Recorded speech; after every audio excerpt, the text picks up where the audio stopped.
안녕하세요. 발빠른 시황의 이석우입니다. 오늘 양대 시장 하락 마감했습니다. 더군다나 출발 자체도 하락했지만 더 밀려서 끝나서 소위 기분이 좀 안 좋은 하루가 좀 되었네요. 전일의 급등세, 그거를 또 뒤엎는 하락세. 이걸 분봉으로 보면은요. 어제 같은 경우에는 하루 종일 끌어올렸거든요. 어제 같은 경우요. 오늘 같은 경우에는 떨어져서 시작했지만 또 하루 종일 또 내렸어요. 다음 주가 옵션 만기일이거든요. 그걸 앞두고 좀 준비하는 외국인 기관의 흐름이 나오는 것 아닌가 생각이 되네요. 왜 그러냐면 어저께 같은 경우는 콜 초대박이 나왔고요. 오늘 같은 경우에는 풋 초대박이 나왔거든요. 이런 점에서 파생장 흐름이 좀 나오고 있는데, 이렇게 보면은 다음 주 목요일 일단은 옵션 만기일에 대한 준비일 수도 있고요. 그로 인해서 변동성도 점점 확대돼 나가는, 변동성이 무조건 아래만은 아니에요.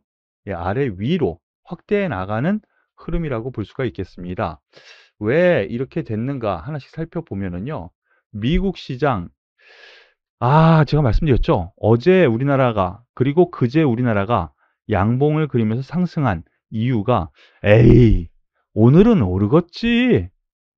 미국 시장 이거였거든요. 그런데 오늘 새벽에 끝난 미국 시장, 또 추가 하락했습니다. 반등 초반에는 했었는데 또 밀렸어요. 여기에 대해서는 여러 가지 있을 수 있겠지만 역시 긴축 우려가 계속 지속되네요. 그리고 반도체 업황에 대한 우려 이런 것이 나오면서 기술주 하락했고요. 필라델피아 반도체 지수도 1% 넘는 하락세를 보였어요. 그래서 하락 출발했는데,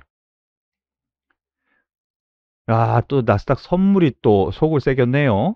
나스닥 선물이 1% 넘는 하락세를 보이자 힘을 받지를 못한 겁니다. 거기에 더불어서 그런 흐름이 나오니까 환율에서 원화가 다시 최고점을 돌파하는 급등세를 보였어요. 이거 되게 안 좋은 흐름이죠. 환율은 변동성이 크면 되게 안 좋은 거예요.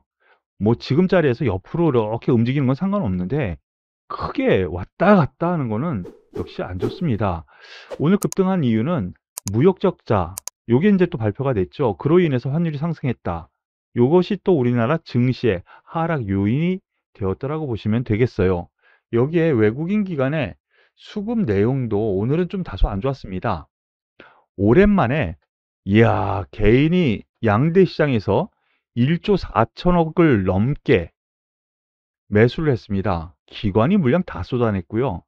외국인이 오랜만이죠. 정말 오랜만에 3,500억 매도가 나왔어요. 그리고 코스닥에서도 1,300억이라는 매도가 나왔어요. 오랜만이에요. 그런데 여기 보시면은요.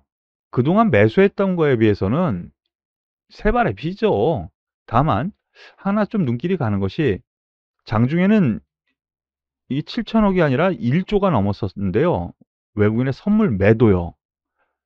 요 부분이 줄어들면서 7천억 원으로 마무리 지었어요. 풋옵션 매수, 이건 환매수 흐름이니까 별 신경 쓸 필요는 없을 것 같은데, 일정 부분 다음 주 옵션 마감일 준비를 좀 하는 것 아닌가라는 생각이 듭니다. 오늘 아침 투자 전략에서 2417포인트가 되게 중요한 선, 여기 근처에서 반등을 본다라고 생각을 했는데, 한 번에 아침에 빠진 게 아니라 갈 듯 말 듯 갈 듯 말 듯 하다가 끝까지 밀어붙여서 2415포인트 가 가지고 전반적으로는 시장에 반등의 기미를 보여주지를 못했어요. 그러니까 투자자 입장에서 상당히 힘들었다라는 것이죠. 이러한 여러 가지 요인이 덧붙이면서, 더군다나 수급에서 외국인 기관의 매도가 동반된 흐름이 나오면서 지수는 하락했다고 볼 수 있겠습니다. 그런데 확률상요, 제가 생각하기에는 지금 흐름에서 놓고 보면은요, 2420포인트 지금 깼어요. 15포인트. 바로 요 부분은 저는 상당히 큰 지지대라고 생각하거든요. 거기에 더불어서 지금 나스닥 선물은 하락하고 있지만 나스닥 선물이 지금 1% 하락하고 있죠. 그런데 아래 꼬리를 달고 뭐 그냥 어느 정도만 반등을 줘도 우리나라는 무조건 상승 출발할 가능성이 크다고 봐요. 그래서 확률상으로 보면은요. 내일 뭐 쪼금이라도 상승 출발할 가능성이 크지 않은가 생각이 들거든요. 그러니까 이 방송 보시는 우리 가족 여러분들 밤중에 '아 또 나스닥 또 떨어지면 어떡해. 떨어지면 또 어떡하지?' 이렇게 너무 걱정하지 마시고요. 내일 장 시작할 때 보세요. 1% 넘는 급락이 아니면 1% 안짝의 하락 혹은 1% 하락이라도 아래 꼬리를 달고 올라왔으면은요. 내일 상승 출발할 가능성이 커요. 여러 가지 이유에서. 그러니깐 너무 걱정 마시고 장 끝났을 때는 걱정 딱 접는 거예요. 자 그럼 특징주 하나씩 살펴보도록 하죠. 하나씩도 아니고요. 오늘 특징주가 별로 없습니다. 여기 보시면은요. 시가총액 상위 종목 보시죠. 20개 종목인데요. 삼성전자가 2% 넘는 하락이에요. 하이닉스가 3% 가까운 하락. 하락 종목 수가 전체죠. LG에너지솔루션이 그냥 보합선이에요. 강보합. 거기다가 코스닥, 오스테미 플란트 한 종목만 상승이고 다 하락입니다.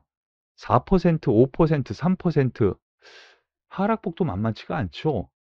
이런 가운데 특징주가 그닥 보이지를 않네요. 그런데 특징주 하나씩 보이는 것이 있습니다. 일단은 코스닥에서 뭐 가장 세게 움직였었던 RFHIC 그리고 HFR, 이노와이어리스, KMW 그리고 솔리드 이러한 종목들이 테마를 이루면서 상승세를 보였습니다. 아주 특징적이죠. 오늘 이렇게 급락세가 나오는 가운데에도 불구하고 이 종목들이 뭐냐? 뭐 여러 가지 뭐 얘기할 수 있는데 통신 장비라고 해야 돼요. 통신 장비. 그런데 더군다나 5G 관련주로 또 엮어서 뭐 좀 더 압축해서 얘기도 하죠. 그런데 이들 종목군들이 오늘 보시면은요. RFHIC 같은 경우에는 6% 상승하면서 가장 대장주 역할을 하거든요. 최근 저점 다지고 올라가는 흐름. 이것도 어디서 많이 보지 않았어요? 예, 여행주라든가 아니면은 어제 상승했었던 아시아나항공 같은 항공주, 바닥권에서 일어나서 추가적으로 더 올라가는 흐름.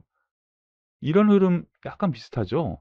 기술적 분석은 예, 과거 데이터를 한번 보는 거예요. 쭉 올려붙이면서 상승을 합니다. 그리고 더불어서 HFR 이미 많이 올라왔어요. 이 종목 같은 경우에는 기관이 되게 좋아하는 종목이었어요. 그리고 이노와이어리스 이 종목도 장기 소외에서 이제 일어서고 있죠. KMW 꽤 올라왔었어요. 그러다 눌렸다가 다시 제자리 찾는 흐름. 그리고 솔리드 일정 부분 좀 올라왔었어요. 그리고 눌렸다가 다시 올려붙이면서 비슷한 흐름을 보여주고 있죠. 이러한 통신 장비 5G 관련주 같은 경우에는 지금 계속 좋을 거야, 좋을 거야, 좋을 거야 했는데 좋지 않았어요. 주가가요. 누가 좋을 거냐 그러냐? 기관 쪽에서 상당히 크게 봤었습니다. 그런데 재작년에 크게 올라갔다가 1년 반 동안 빠졌어요. 저가 메리트가 생긴 거죠. 저가 메리트가 확실히 생겼습니다. 그런 점에서 놓고 보면은 저가 메리트가 있다라고 볼 수가 있겠고요. 그리고 투자 지연이 됐다고 제가 말씀을 드렸었죠, 앞서. 투자 지연이 된 상태인데 지금 미국도 그렇고 유럽도 그렇고 중국도 그렇고 5G 투자가 계속 집행은 이미 됐어요. 그러므로 인해서 솔리드 같은 경우에는 뭐 유럽이라든가 미국 뭐 이런 쪽에서 수주가 계속되면서 이미 턴어라운드가 1분기부터 됐거든요. 작년 4분기요. 작년 4분기, 1분기, 2분기도 괜찮았어요. 그런 점에서 놓고 보면은요. 실적 개선세, 즉 턴어라운드라고 하죠.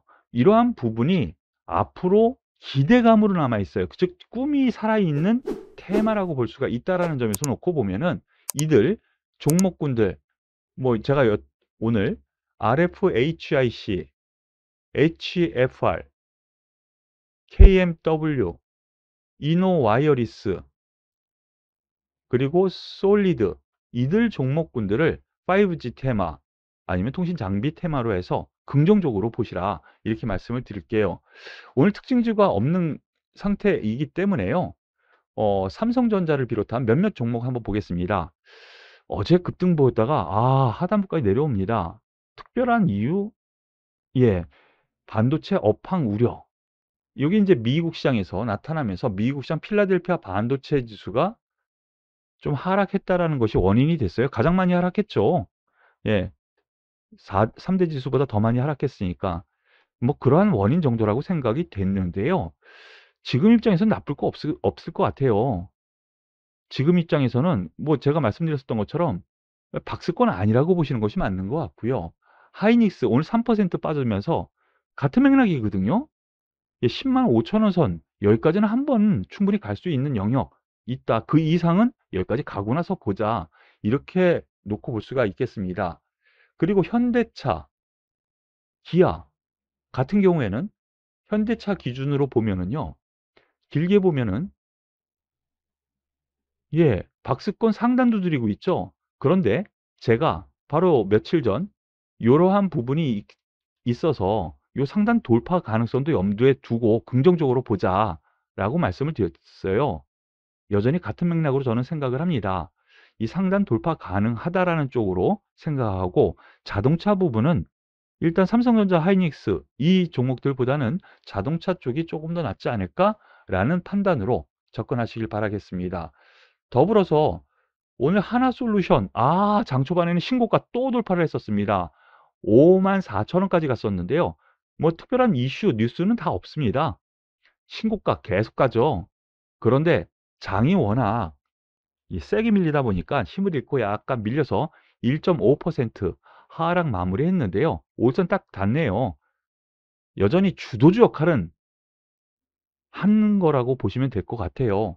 여기에 현대에너지솔루션 같은 경우도 윗꼬리 알고 조금 내려왔지만 또 강보합 마무리거든요. 태양광이 일단은 시장의 주체가 되고 있다. 이렇게 생각하시면 될 것 같습니다. 주요.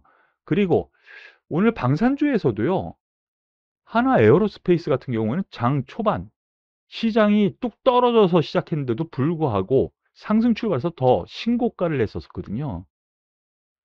뭐 거래량 동향 보더라도 고점 인식보다는 아직 뭐 조정을 좀 더 줄 수는 있겠습니다만 아직 주도주의 역할은 충분히 하고 있고 앞으로도 할 가능성 염두에 둬도 되겠다라는 쪽으로 말씀을 드릴게요. 그리고 어제 블록딜 영향으로 인해서 급락을 했었는데 두산 에너빌리티에 대해서 잠시 말씀을 드리면은요. 오늘 외국인 기관이 일정 부분 매도가 나오면서 하락했습니다. 제가 생각하기엔 충분히 여기서부터는 충분히 매수해서 가져갈 권역이 아닐까 싶네요. 2만 원 아래 권역은 싸다라고 생각을 해도 될 것 같아요. 그 이유 여러 가지 있지만은요. 블록딜 이미 형성됐고요. 향후 블록딜 안 나온다 그랬고요. 그리고 세계적으로 원전에 대한 향후 에너지 정책이 계속 펼쳐지고 있죠. 우리나라 정부는 수주하려고 되게 노력하고 있고요. 그럼으로 인해서 지금 자리는 오히려 매수 관점으로 보는 것이 맞지 않을까? 저는 그렇게 생각하니까 이 부분 꼭 참고하시길 바라겠습니다. 오늘 힘든 장이었었던 것 같아요. 왜 힘들었느냐? 하루 종일 내렸거든요. 반등 없이 줄줄줄줄줄 밀려서 이런 장이 가장 투자자 입장에서는 힘 빠지거든요. 뭐 매매할 건덕지가 없잖아요. 하지만 우리 가족 여러분, 제가 말씀 아까 초반에 드렸죠. 제가 분석하는 흐름에서는 내일 오히려 상승 출발해서 움직일 가능성 충분히 있다고 보니까 밤에 너무 이렇게 쫄지 마시고요. 힘내시길 바랄게요. 쫄지 마세요. 네, 이미 장은 끝났으니까요. 오늘도 수고 많으셨고요. 도움이 되셨다면 구독, 좋아요, 그리고 응원의 댓글까지 꼭 부탁드리겠습니다. 수고하셨습니다.